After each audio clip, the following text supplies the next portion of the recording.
quick intro because I love this intro.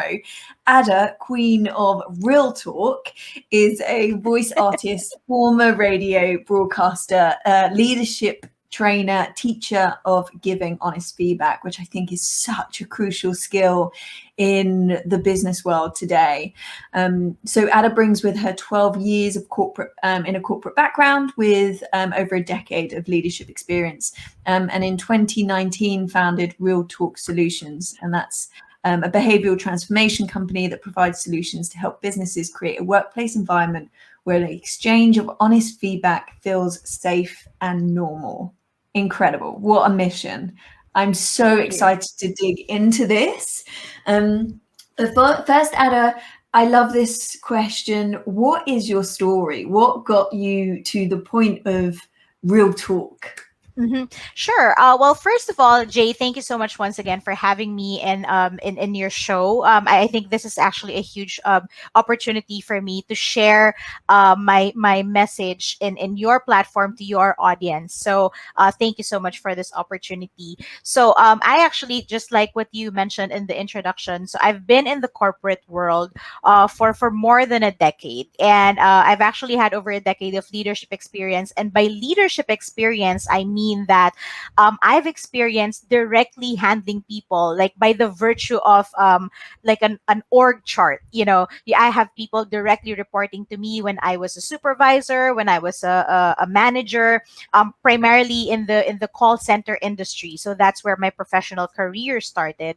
And then after the call center industry, I moved to web design, where I worked as a project manager. So I wasn't directly handling people, again, by the virtue of an org chart, but because I was handling projects that involve people in different departments within our organizations. Indirectly, I was actually leading people so that the project would actually move along through to completion. And in my in I even actually have some volunteer experience. So I've been part of certain advocacy groups, certain advocacy associations. So indirectly, in those situations, I was actually kind of like leading volunteers, where we were basically just bound together by a common, like a social cause, right? And so we're not, it's not a job, you know what I mean? We're, none of us are getting paid to do it, but I'm handling projects, I'm leading advocacy programs, and so those are kind of like my leadership experience.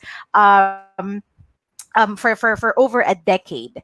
And then since 2015, I've like I mentioned earlier, I've actually been traveling mostly around the Philippines, doing training and speaking engagements, primarily about leadership. So I'm passionate about talking about or sharing my experiences about leadership. But you know what?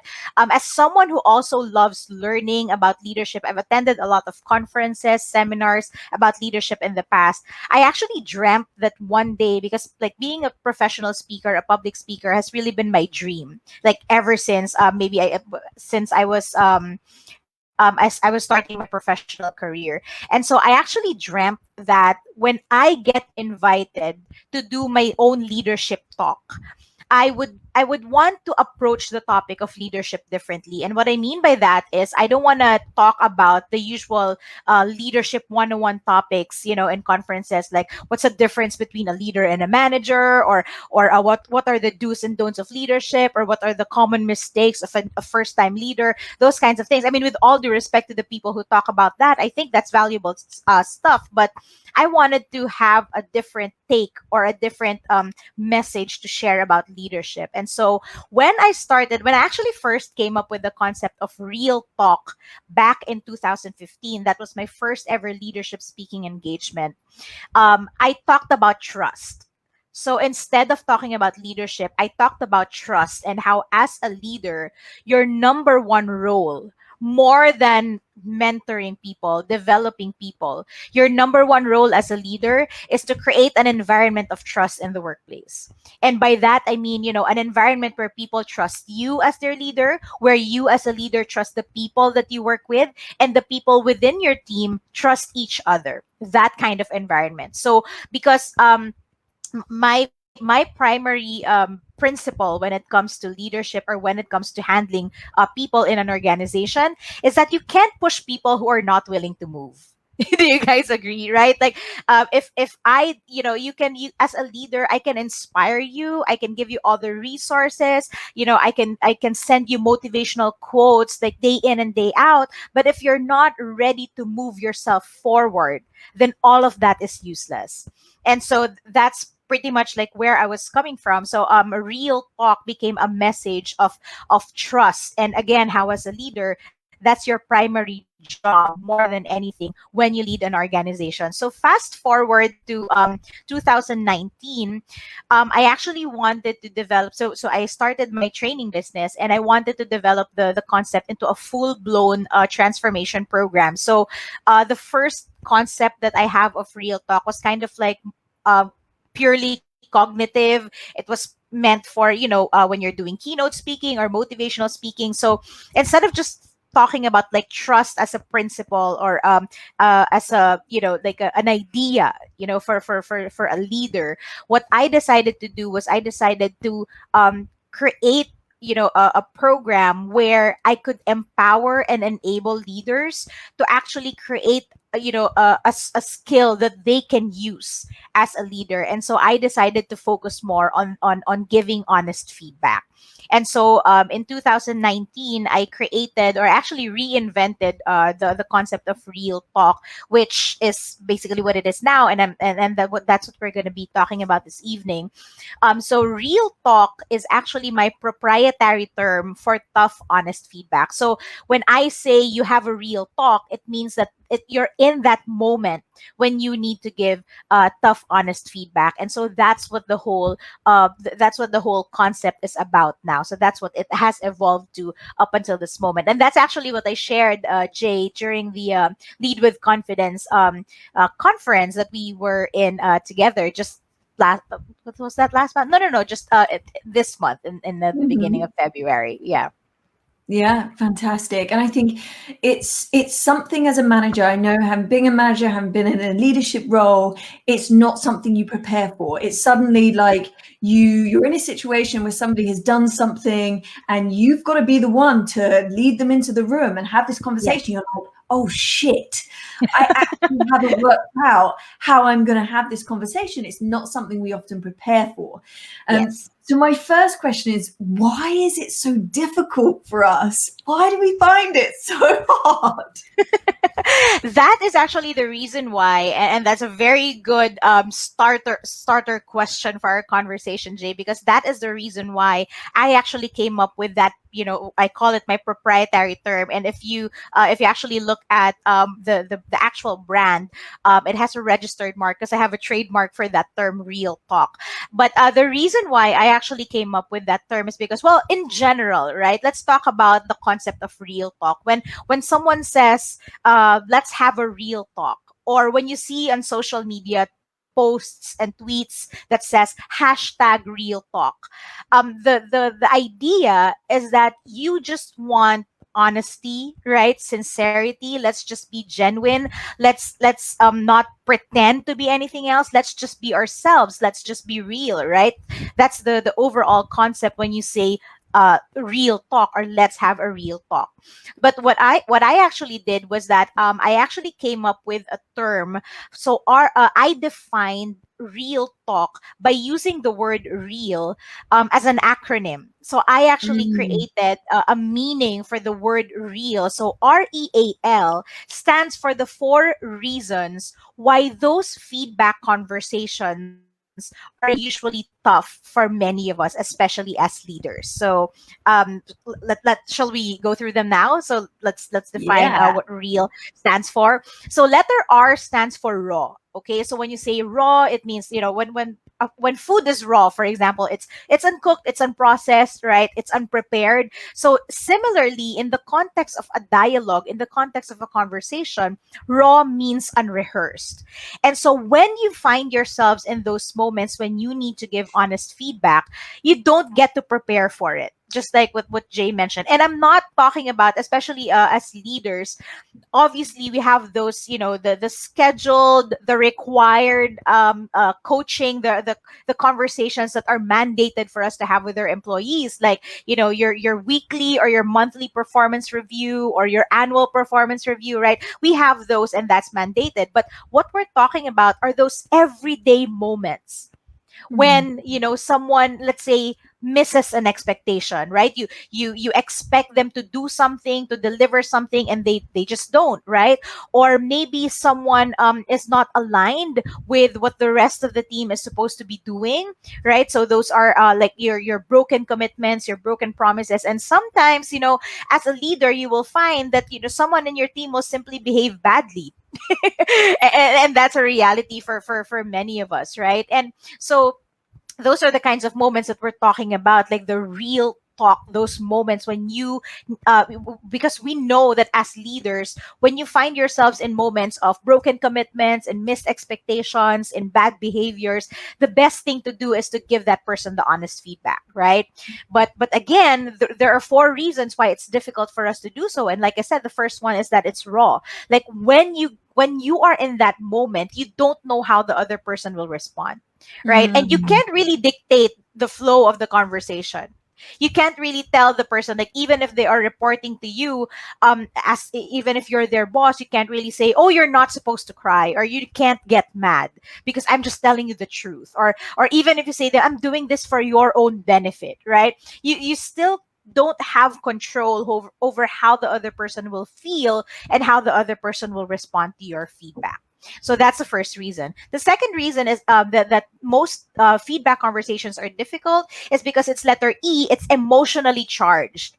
Meaning, Mm. those moments when you need to give feedback, you wouldn't feel the need to give that feedback if that what that person didn't make you feel anything. Right? So when you are in a feedback conversation, there's always some emotions attached to the feedback that you're gonna give. You're frustrated, you're angry, you're disappointed, right? You're confused. So and I guess by now we know that as human beings we are creatures of emotions.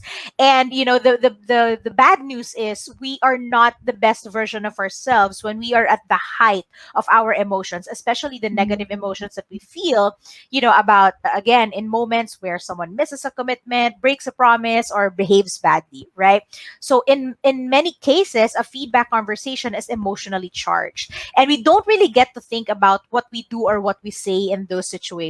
Like, if you think back, at those moments when you said something or did something, when you were angry, when you were sad, or when you were hurt, and then all of a sudden, when your emotions subsided, you suddenly thought of a better way to say it. Has that ever happened to anyone? I Mm. mean, I'm sure it has happened for many of us, right? So that Yeah, basically, stick in the it's comments, guys, if this is relating to you at all. Let us know if this is hitting any points, if you've experienced it personally or as a yeah, manager giving this feedback. Yeah, keep those comments coming in. yep. So that's what happens when you are emotionally charged, right? Right? You tend to be not the best version of yourself. And then the third reason a feedback conversation is tough is because of letter A, and that is we anticipate attack from the other person. Because Mm. when you need to give someone tough honest feedback, when you are about to tell someone that what they did was not the right thing to do, that they actually missed the mark, right? They made a mistake, or that what they did was bad, right? Like, I mean, in general, none of us wants to be told that we're wrong, that we're evil, or that we're stupid, Yeah. right? So when you are in that moment when you're about to give feedback about something that could potentially make a person feel that, right? You, Yes. in your mind, you are anticipating that other person will attack. They will get mad. They will punch you in the face, right? They will walk out. So you anticipate all those kinds of reaction. And the problem is when you anticipate attack, what you do is you bring ammo into the conversation. Like, how many times have Mm. you, as a leader, if you are a leader and if you manage a team, right? And you have to give someone honest feedback about maybe their performance or something that they did that they weren't supposed to do. How many times did you find yourself feeling the need to bring some type of evidence with you? right? Like you Mm. feel the need to, oh, I'm gonna screenshot our previous conversations, or I'm gonna bring a copy of the employee handbook so that they would know that what they did was actually, against company policy, right? Or how many times did you actually find yourself wanting to drag other people into your feedback by saying, oh, you know what? It wasn't just me, they noticed it too. In other words, you bring witnesses with you, all because you anticipate attack, right? So those are the things that we do. In other words, if we anticipate that the person is going to attack us because of the feedback that we're going to give, we attack them first before they can do that to us, right? And last but not the least, the fourth reason that a feedback conversation is tough is because of letter L, and that is life or death. Well, not of Mhm. someone, okay, but of something. Meaning, we feel as if the moment when we need to give feedback, it feels as if we're risking something. And in most cases, we feel as if when we give tough, honest feedback, we're actually going to risk our relationship with that person. Because that's one of the problems that we have in those kinds of moments, actually. We feel like we either sacrifice the result or we sacrifice the relationship, but we can never have both. Right. So Mhm. for many of us, like for example, if you need to give tough, honest feedback to your boss, it could actually mean the life or death of a promotion, right? Or a life or death of a good working relationship with them, or the life or death maybe of a project or a business deal, right? So it just feels like you're risking something by actually giving your feedback. And that also Mhm. happens because in many cases, the people when we need to give honest feedback to are a huge part of our lives. We either work with them, right? We live with them, we deal with them on a daily basis because it's not just at work, right? You may need to give honest feedback to your spouse, to your kids, to your parents, to a friend, right? To your partner, right? Those when people are a huge part of your life, it just feels risky telling them the truth. So again, those are the four reasons why we feel that when we find ourselves in moments when we need to give honest feedback, it's just hard, it's just tough, because again, they're raw, emotionally charged, we anticipate attack, and then it's a matter of life or death in the most part for many of us. And that makes so much sense to me as well, from the point of view of, I know from like in terms of neuroscience and the way our neurobiology works, right? We're Yes. wired for connection. We're wired to want people to like us, because if they don't, then we are ostracized from the tribe, which means Yes. we're far more likely to be, eaten by a predator. And this is the way our brain is wired over millennia. Yes. And to be criticized is to be rejected, and Yes. therefore that is signaling to our brain, danger, danger, you're not going to survive this. So Right. it's powerful stuff, it's so deeply ingrained in us. Yes. So how can we, first of all, let's talk about receiving feedback personally, right? When we're Mhm. when we're the receivers of it, and then we'll talk about giving feedback. So I think as managers, as leaders, it's important for us to be able to do both. We won't grow unless we're Yes. willing to listen to feedback, take be filters, filter it, because we can't listen to feedback from everyone, because Mhm. everyone's not of equal status. We've got to be careful what feedback we do take. But how can we better deal with criticism and feedback that feels like it hurts, whether it's truth or not? It feels like it hurts. What do we Right. do? My primary answer to that, like every time I get that question, I always say this: get your head and your heart right. In fact, whether you're in the giving or in the receiving end of a feedback conversation, you need to be in the proper state of mind and heart to in order for you to effectively give or receive feedback. So let's talk about the from the context of being the person receiving the feedback, because many times what happened when I say get your head and your heart right, it means that you have to be open to what the feedback actually means. All right, so head and heart basically are, well, when you are not in the proper heart frame of heart and mind when you are in a feedback conversation, the way that you would respond, just like what you were mentioning earlier, you would actually default to the fight or flight response. So it's just like seeing a predator in the jungle, right? So as a um as a human being, that's what we are wired to do, right? So when I say get your head and your heart right, the head is about the meaning, okay? The meaning that you give to the conversation, the meaning that you give to the feedback, and the meaning that you give to your relationship with that person. Because oftentimes we feel like, who the hell are you to actually give me that feedback, right? So that's actually part of the meaning that we're giving to ourselves in our head about the feedback that we are receiving. So what when you say get your head right, it means that you need to release all the meanings in your head that's making you emotionally charged when you are receiving feedback. So meanings can come in different forms, because normally, think about it, it's basically not what the feedback is, but it's why we think the other person is saying it that makes us offend, that gets us offended when we Yes. are receiving the feedback. Like So the meaning, stories we create. exactly, the stories that you create, the backstory, right? Like you're thinking that's actually one form of meaning, Jay. Like when you assume the person's reason for giving feedback. And Mm. most of the time, when we make assumptions about, the reasons why a person is giving us feedback, our assumptions are not always the best assumptions, right? We always think that they have bad motives for giving their feedback. They want to hurt our feelings, right? They just want to show us that they're right and we're wrong, or that they're good and we're bad. So those are all the meanings that we cloud our heads with, and so we don't receive it as openly as we need to, right? Mhm. And when I say get your heart right, your heart is about your motive.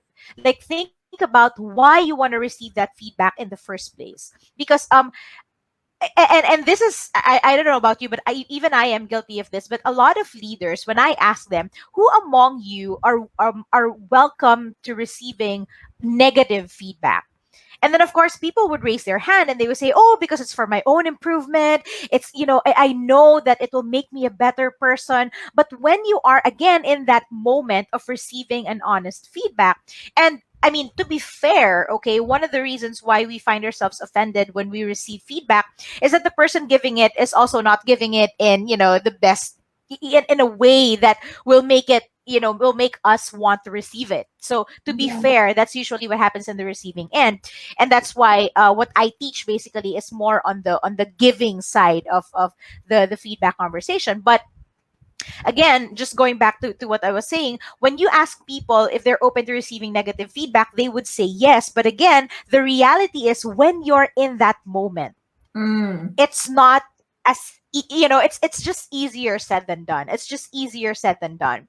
And so what you need to do, the first thing that you need to do when you receive tough, honest feedback, is to pause. Okay, even just if you pause for just like a second or two before you respond to that feedback, just pause for a couple of seconds. It's gonna make a difference. It's gonna reset your mind. It's gonna reset you, and in your mind, what's happening is that your brain is thinking, wait a minute, maybe there's something here that actually makes sense. Maybe there's something here that I really need to hear, and maybe there's something here that's really true. And so that, kind of like it lets your emotions go down for a little, for just a little bit. And then it allows you to be open, and then it allows you to want to listen to whatever that feedback is, for you from that other person. Absolutely. Yeah, I can really, really relate to this, Anna. Thank you. So, spinning it on its head, how can we make giving feedback less awkward? It's so Well, awkward sometimes. yes, of course. And that is actually what, like I said, what I have been dedicating my time and my resources to developing. That I actually call it the Real Talk Roadmap. So I teach a framework. So the roadmap basically is your navigation guide for giving tough, honest feedback. And there's actually three stages to that, and I've basically divided it in the before, during, and after your feedback conversation. And so I call the before stage the setup stage. So the setup stage is, this is you setting yourself up so that you can be again, you can be in the proper frame of heart and the proper frame of mind when you give your honest feedback. So, and the same message is true in the setup stage, meaning before you give your honest feedback, what you need to do is to get your head and your heart right. Meaning, again, recognize the meanings that you are giving to what the person did, right? Because again, most of the time, it's not what the person did, but what we think they did, right? That makes us want to give the feedback. So we judge them, right? We conclude that what they did what they did because they're bad, or because they're out there to get you, or they just wanted to make your life miserable. So those kinds of meanings you need to release from your head, right? And you also need to be clear about your own motives for giving the feedback. Well, here's the good news about motive, okay? In most cases, when you have some tough, honest feedback to give, you are coming from a place of pure motives, right? You want to solve the problem, you want to help the other person, you care enough, right? That you want to make things right. And that's why you're giving your honest feedback. But the problem is when you get to the moment of giving honest feedback and you have all these meanings in your head, you're still judging the person as bad, you're still thinking that what they did is wrong. Then what happens is that when you get to the conversation, um, your motives detour. Okay, so you sometimes detour to an unhelpful and a self-serving agenda. Meaning, Yeah. instead of giving feedback to solve a problem, you basically are giving feedback to show them who's boss, right? So I'm giving this feedback because I'm the boss and you have to follow me, right? Or maybe you're giving feedback because you want to prove that you're right. You want to save yourself from embarrassment. You don't want to feel ashamed because you know that maybe there's something that you contributed to the problem, right? So those kinds of things that you just basically need to be clear about your pure motives for giving the honest feedback in the first place. So that needs Mm. to happen before you give your feedback. Like I actually have like 5 steps in that whole setup stage. Like for example, instead of looking at blaming at the other person, you look at what you could have contributed to the problem, because whether we 100%. admit it or not, we contributed to the situation in more ways than we are actually aware of. Sometimes we trigger the other person's reaction, or maybe we have double standards, right? Like we basically have inconsistent judgments or decisions based primarily on who did what, right? So those kinds of double standards we also need to be clear of in our head before we approach our conversation. And in the second stage, so that all of those things need to happen before you open your mouth to speak, before you give your honest feedback. And when you're in that moment, when you speak, when you're in your feedback conversation, I call that the speak up stage. Okay. So in the speak up stage, obviously you're with that other person, you're actually going to give your feedback.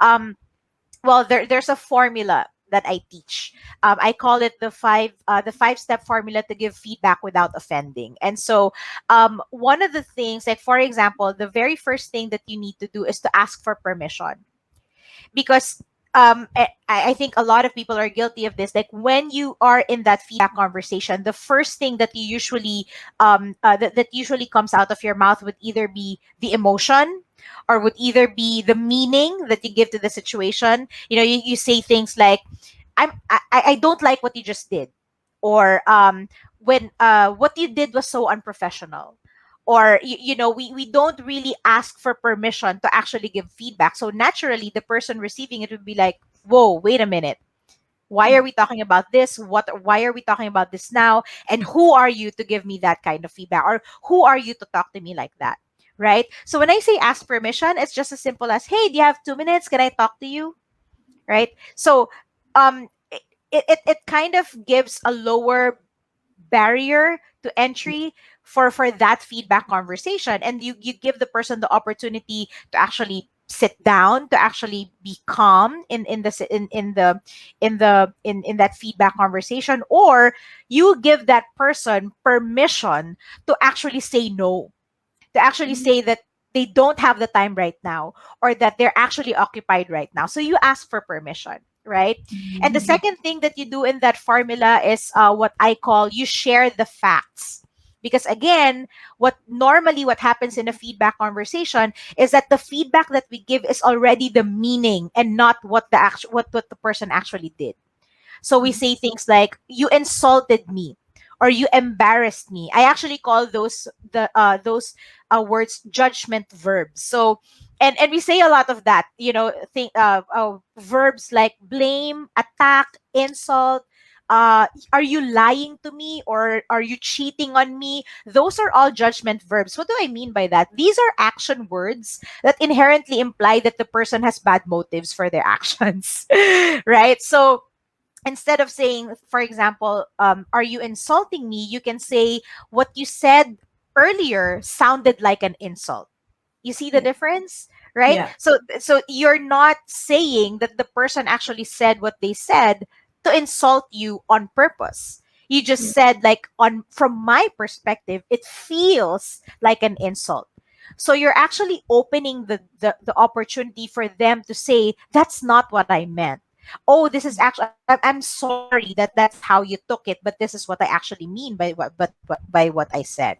Right? So that's very, very important. And then Mhm. another thing that we need to do during the speak up stage or in our feedback conversation is to basically open the conversation for dialogue. Because when you are giving feedback, usually what you want to do is you just want to get in, give your feedback and then get out of the conversation, right? We rarely Mhm. do we think about giving the person an opportunity to tell us what happened from their perspective. Tony Yeah. Robbins said it best when he said, no matter how thin you slice it, there are always two sides.